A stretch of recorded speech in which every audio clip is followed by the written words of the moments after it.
Et si Dr Moussa Thior avait tort de dire ça, laisser le virus circuler pour avoir une immunité collective. Le médecin avait lâché la bombe en pleine déprime populaire due à la pandémie de Covid-19. Nos oreilles avaient sifflé. Les micros et les murs d'e-radio dont il était l'invité matinal avaient tremblé. Certains en étaient abasourdis, d'autres avaient applaudi. L'ancien directeur du programme national de lutte contre le paludisme savait apparemment de quoi il parlait. Dr Thior ne s'en était pas limité à seulement théoriser l'immunité collective. Il était allé plus loin en soutenant que la maladie, comprenez le nouveau coronavirus, n'est pas aussi dangereuse et que l'État doit aller au-delà d'un simple assouplissement et lever avant le 2 juin prochain toutes les mesures de restriction imposées jusque-là. Nous étions au mois de mai.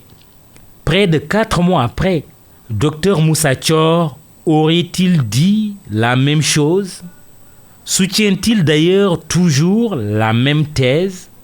Peut-être bien que oui, peut-être bien que non. Au regard de la situation actuelle et avec le recul, une telle thèse ne peut être que sujette à caution.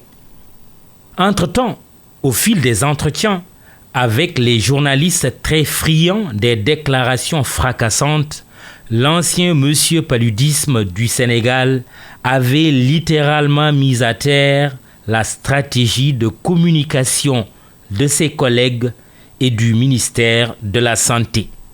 Si l'exercice était de secouer le cocotier, le succès fut total.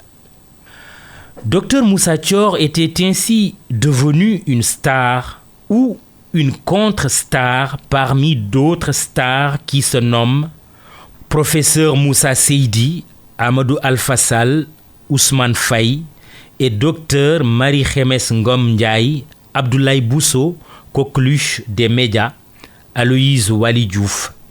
Thior, une star presque de la trempe de professeur Didier Raoult. Le vicieux virus n'étant pas encore prêt à nous lâcher la vie, Dieu fasse qu'il crève au plus vite, il faudra s'armer de patience pour connaître la fin de l'histoire et le dernier homme nous sauvera.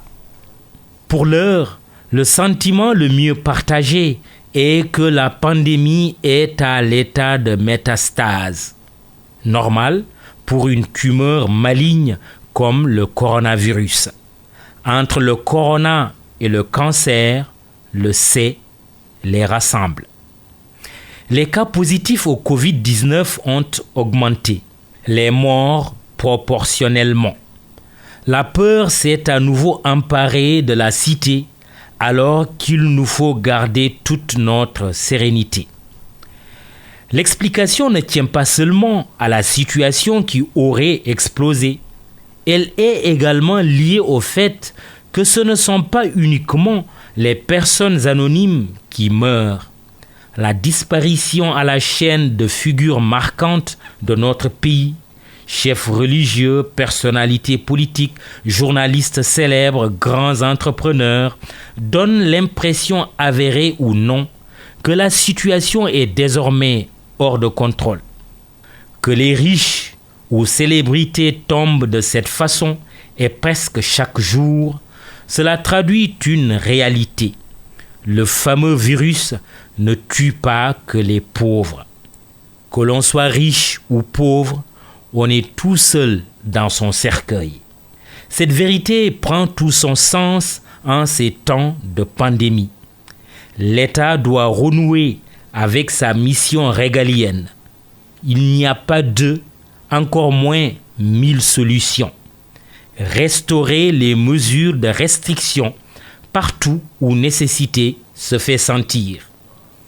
Que le gouvernement décide de frapper au portefeuille de tout récalcitrant semble aller dans le bon sens. Pourvu encore que le bakchich dont sont friands certains agents de l'État ne vienne pas tout compromettre. Le sabre brandi ne doit pas couper que les têtes sans képi. L'autorité de l'État en dépend. Autrement, le président de la République continuera d'être un président condoléanceur. Quand la cité a peur, le rôle du chef est de rassurer, de redonner espoir et vie.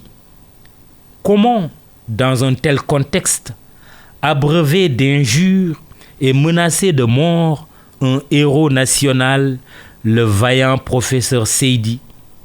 On s'étonne de la fuite de nos cerveaux.